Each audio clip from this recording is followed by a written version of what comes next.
नमस्कार, मैं हृदय कुमार का स्वागत करता हूं। और पिछला वीडियो जब मैं बना रहा था तो उसके बहुत सारे 5-6 मिनट के जो अंश है वह रिकॉर्ड नहीं हो पाया और मुझे नहीं पता था कि वीडियो स्टॉप हो चुका है।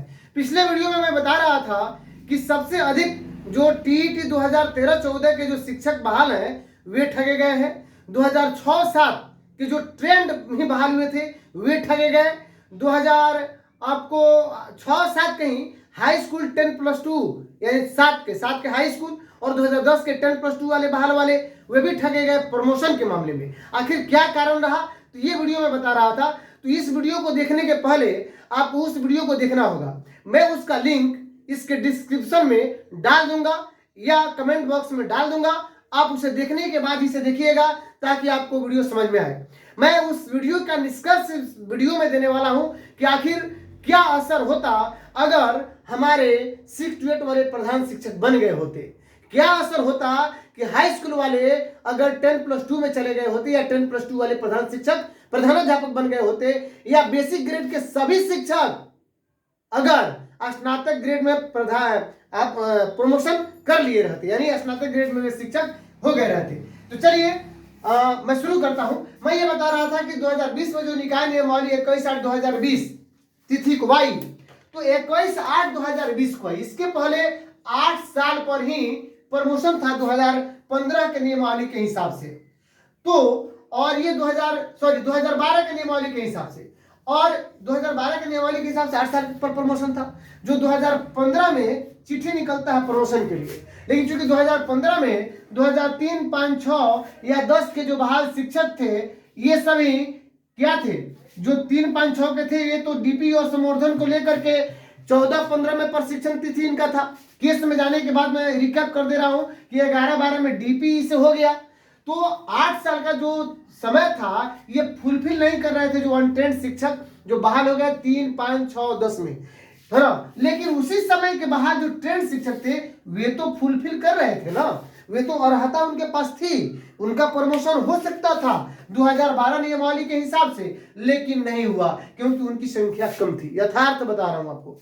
अब बता रही है कि फिर उसके बाद 2022 नियमावली आई तो 2022 नियमावली में भी हमारे 3-5 के शिक्षक फुलफिल नहीं कर रहे थे क्योंकि अब समय का वक्त बढ़ा दिया गया था और 12 साल कर दिया गया था और जो ट्रेंड या योगदान की तिथि जो बात की हो तो जो अनट्रेंड बहाल थे 3, 5, 6, 10 के, चूंकि 10, 13 और 22 वाले तो 2019 में ट्रेंड हुए हैं, लेकिन 3, 5, 6 वाले 11-12 में डीपी ट्रेंड थे तो ये उसको फुलफिल नहीं कर रहे थे। 12 साल का मतलब हुआ कि 2023 में करते। लेकिन उसी समय के बहाल जो शिक्षक थे वे तो कम से कम फुलफिल कर रहे थे 2020 नियमावली के अंतर्गत। तो कम से कम उनका अगर स्नातक ग्रेड में प्रमोशन हो गया रहता बेसिक ग्रेड वालों का तो सबसे बेहतर होता, आगे हम कोर्ट में जा सकते थे। या हमारे 6 to 8 वाले जो 13 में बहाल हुए वे तो कम से कम फुलफिल कर रहे थे आपको 2022 नियमावली के हिसाब से, यानी 2018 में ही वो उनका फुलफिल कर रहे थे, अर्हता उनके पास थी, वो धारण कर रहे थे। लेकिन चूंकि नियमावली 2020 में आई तो कम से कम 2022 में बन गए रहते। तो अगर किसी भी शिक्षक का अगर मूल वेतन में अगर 2,500 से 3,000 की वृद्धि हुई रहती तो लगभग आज की परिस्थिति में 2 साल का अगर जोड़कर उन्हें मिलता एरिया तो लगभग 1-1.25 लाख रुपए उन्हें 1.5 लाख जरूर रुपया मिलता हो, चाहे 6 to 8 वाले हो या 2006-7 के सोचिए वैसे शिक्षक के बारे में जो हाई स्कूल में बहाल हुए लेकिन 4 साल के बाद ही उनका 10+2 में प्रमोशन था तो 24 में से 4 निकाल दिया, यानी कम से कम 2020 में वे प्रमोशन के लायक थे। 2018 में 10+2 वाले प्रमोशन के लायक थे। चूंकि नियमावली 2020 में आई और अपर मुख्य सचिव साहब का लेटर 10/6/2022 को आया तो ठीक है, कम से कम 22 में तो प्रमोट हो जाते हुए अगर प्रमोशन होकर के प्रधान शिक्षक बन गए रहते 6 to 8 वाले या हमारे हाई स्कूल 10+2 वाले प्रधानाध्यापक बन गए रहते तो कोर्ट में हम फिर जा सकते थे। तो अब ये नियमावली जो आया 2021 प्रधान शिक्षक, इस पर हम लोग क्या करते हैं, आज की तिथि में हम कोर्ट में जा सकते थे या प्रधान शिक्षक जो फिर नियमावली 2024 आई है इसके अगेंस्ट में हम लोग कोर्ट में जा सकते थे कि नियोजित शिक्षकों के ऑलरेडी 2020 नियमावली के तहत प्रधान शिक्षक या प्रधानाध्यापक में प्रोन्नति मिली हुई है। लेकिन चूंकि इनकी संख्या कम थी और 2003, 5, 6 के बहाल शिक्षकों की संख्या अधिक थी और वे चूंकि 23 और 2023 और 24 में फुलफिल करते थे, इसीलिए या इनके जो नेता जो केदार पांडे जी थे, हाई स्कूल वाले 10+2 वाले लोग, ये लोग अपना नहीं करवा पाए। इसके पीछे एक और रीजन, हाई स्कूल 10+2 के पिछले वीडियो में बताया हूं कि इनके नियमावली में था, आपको 14 जो इनका नियमावली है उसके नियमावली में शायद 14 नंबर प्रोन्नति में इनका है कि अलग से प्रशासन के द्वारा निर्गत किया जाएगा प्रोन्नति के संबंध में लेटर। तो ये कम से कम यहाँ कह करके श्री पांडे जी से कह करके अपना लेटर निकलवाते और तब ये प्रमोशन करवाते, लेकिन हुआ यूं नहीं। यानी सबसे अधिक घाटा में 2013 के जो 6 वाले स्नातक ग्रेड के ट्रेंड बहाल शिक्षक हुए, हमारे 3, 5, 6 वाले जो भी थे जो उसी समय के ट्रेंड बहाल हुए। और एक और चीज बता दूं मैं कि हाई स्कूल वाले 10+2 वाले तो घाटा में गए।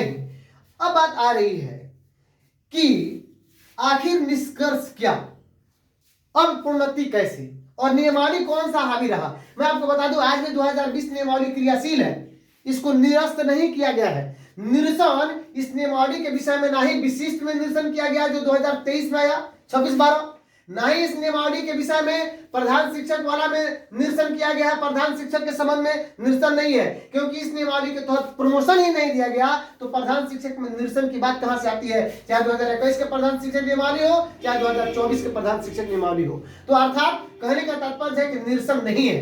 अब बात आती है विद्यालय अध्यापक। जी महोदय, तो विद्यालय अध्यापक में निरसन है, लेकिन नियोजित बहाली को ही समाप्त कर दिया गया, यानी नियमित बहाली की बात की गई है। और बीपीएससी में नियोजित प्रमोशन बीपीएससी के आने के बाद अवरुद्ध हो गया, यानी अब डायरेक्ट उससे हो रही है।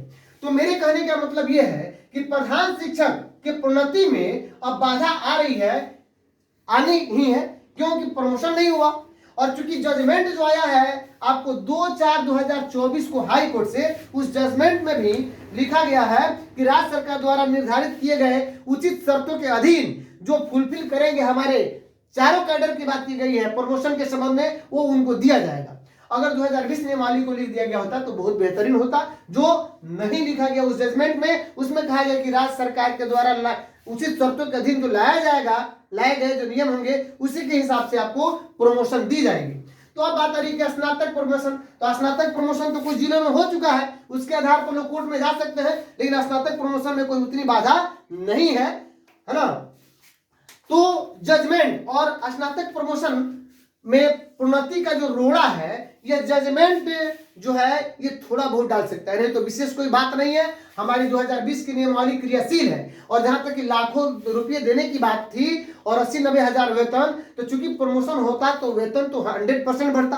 अब 10+2 का वेतन सोचिए कितना हो जाता, हाई स्कूल वालों का वेतन कितना होता, वे 30,000 के करीब में लगभग है 2006-07 वाले। तो अगर उनका जाता 34-35, अगर हो जाता मूल वेतन 35,000, तो सीधे लगभग कम से कम 70-75 हजार का उनका वेतन होता अगर प्रमोशन उनका हुआ रहता तो। ठीक उसी प्रकार मैं बताया कि क्या हुआ रहता, इसमें प्रमोशन हुआ रहता तो एरियर मिला रहता।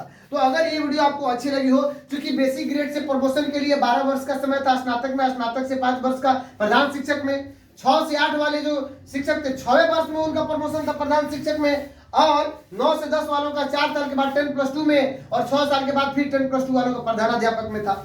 लेकिन हुआ यूं कि हम अपने हिस्से के लिए लड़ते रह गए, और वे जो हमारे बाद में बहाल थे 6 to 8 वाले, तो हम सोचे कि भाई नियोजित हम 3, 5, 6, 8, 10 के बहाल हैं, हमारे बाद में आने वाला टीईटी पास करके 13-14 में वो हमसे सीनियर हो जाएगा, हमारा हेडमास्टर हो जाएगा। तो हो सकता है ये भी बातें होंगी, ये 100% नहीं कह सकता हूं, लेकिन ये जरूर होंगी कि हमारा वो प्रधानाध्यापक कैसे बनेगा, हमारा हेडमास्टर कैसे होगा। तो उसका लाभ उन लोगों को नहीं मिला।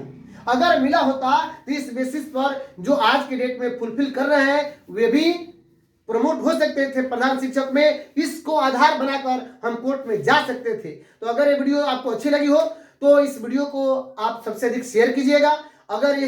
अगर आप मेरे चैनल पे नए हैं तो इसको आप सब्सक्राइब कीजिए, लाइक कीजिए, कमेंट कीजिए। अगर फेसबुक को दे रहे हो पे मुझे फॉलो कीजिए। और सुनील कुमार द्विवेदी जी के द्वारा कहा गया कि सर आप आधे अधूरे में छोड़ दिए, निष्कर्ष पर नहीं पहुंचे, तो चूंकि बीच में ही वीडियो इंटरप्ट हो गया था, इसके लिए सॉरी। मिलते हैं नेक्स्ट वीडियो में, तब तक के लिए थैंक यू।